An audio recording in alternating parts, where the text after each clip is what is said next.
All right, the sun is shining and I have a lot of work to do, but I'm gonna work as I talk to you because I want to talk to you about something. Living below poverty line and being poor. I really didn't think of it being such a difference. I thought, well, you know, they're both interchangeable words, but maybe I was really wrong about it. And I could see why people were getting kind of upset with the word poor. Now, I did some other follow-up videos on this, but I've come to the conclusion that it's okay for me to talk about living below poverty line. There's a difference there. And well, I'm going to explain it to you as I clean up this mess.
While I talk about living below poverty line, I want to share something with you. This could mean different things for different people. In other words, how did you get here?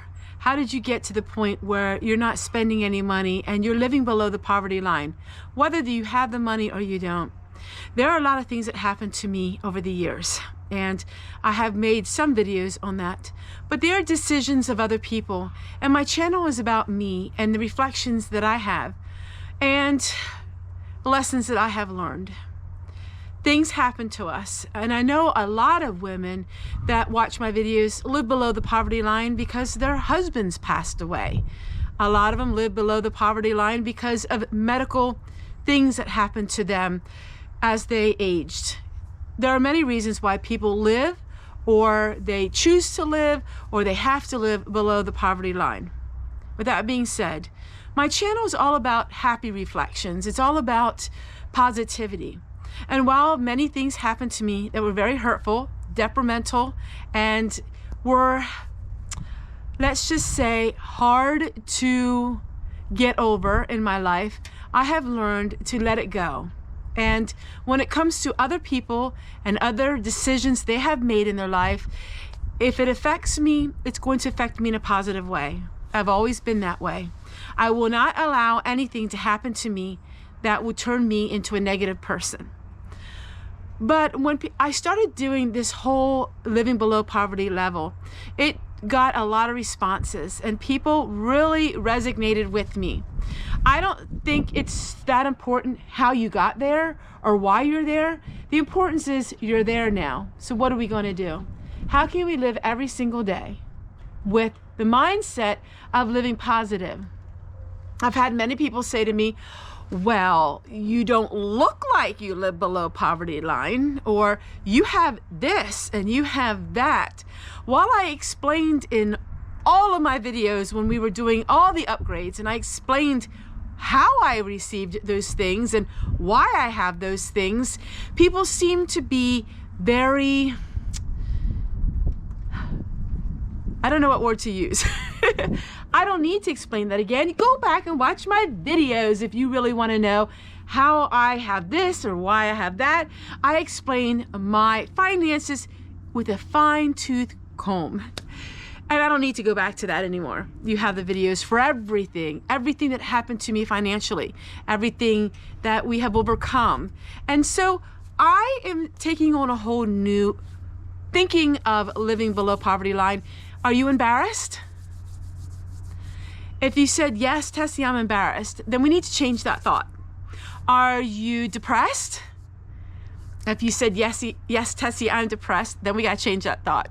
Because nothing is worth being depressed about. And especially if it's monetary things. That is the least thing we need to be depressed about. And we need to learn, okay, we got every single day of our lives. How are we going to make it the best way we possibly can?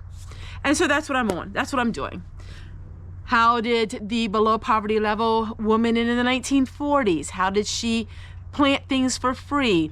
How do you go to the grocery shopping? And how do you do this? And how do you do that? And my everyday life. So in my everyday life, I am not proud of the fact that I am happy living a certain way that most people or many people would say they would never want to live, but I'm happy. But see, I've always been a different creature. See, we're all different. I was always this way. When we would go in mission fields, I always loved looking and living and seeing what they're like in the mission field. I loved that. I've always said I'd be great on Survivor, you know. I wouldn't be so good on Naked and Afraid, though. I shouldn't even said that.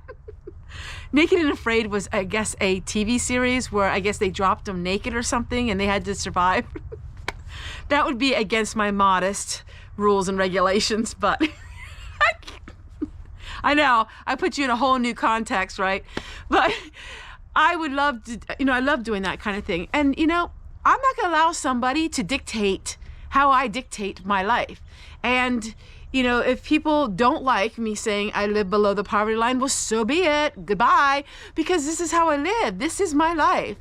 And, you know, I told my husband, I said, you know, we have a beautiful house.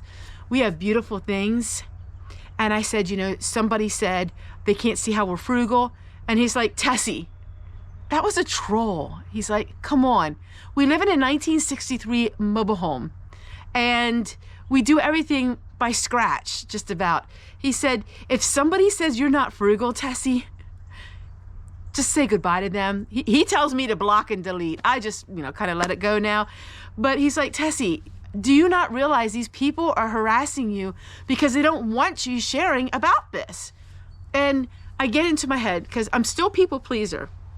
Not as much as I used to be, but I'm still a people pleaser. Now, I would admit to you, a couple years ago on YouTube, I was working myself crazy because I wanted to be one of them big YouTubers. And I was just working, and it just wasn't happening. Not the way that some channels have blown up.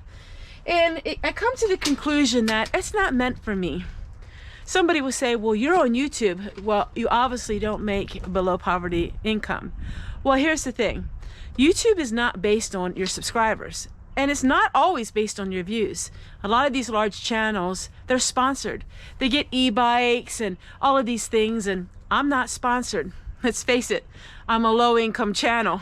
Big advertisers are never going to sponsor me because I'm not about spending. Living life abundantly on very little.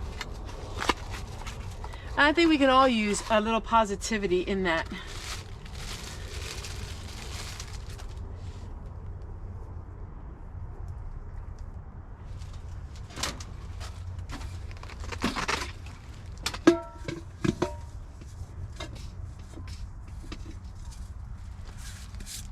Look at this old can.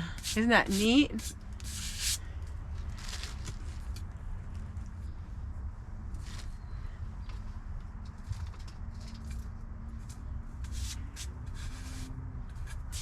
I think that look really cute on my windowsill. I planted some Dollar Tree dill in here.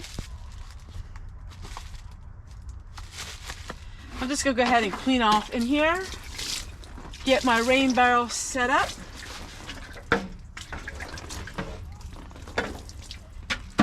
See if I can find some of my old trowels.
Well, hi everybody, I am Homestead Tessie.